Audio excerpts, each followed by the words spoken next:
गोटे जंगल थला। गोटे जंगल ले स्वामी एवं स्त्री दुई जन बसवास करुले। एवं स्वामी सुरेश से प्रतिदिन जंगल को काठ हाणी जाए एवं काठ हाणी सारी से संध्या हेले घर को फेरु थाए।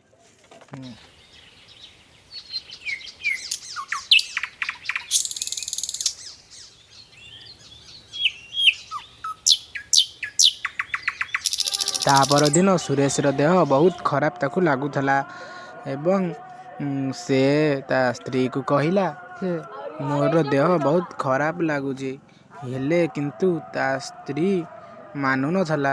ता स्त्री ताको कहला दिने नगले आमे कौन खाइबू। एवं सुरेश मन दुखरे जंगल रे धीरे धीरे चली चली काठ हाणिबा पई मन दुखरे जाउथला।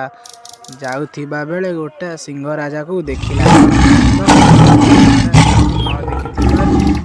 सिंह महाराज सेठू चली जाउथले एवं सुरेश सेठू न जाई ताकू लुचि लुचि देखुथले। हेले सुरेश को सिंह राजा देखि पारु नथले किंतु सुरेश ताकू देखुथला। एवं सुरेश ताकू देखि सारिला परे से सुरेश सेठू पळाई जाउथले। जीवा समय रे सिंह महाराज ताकू देखि नथले। सुरेश जाउथिबा समय रे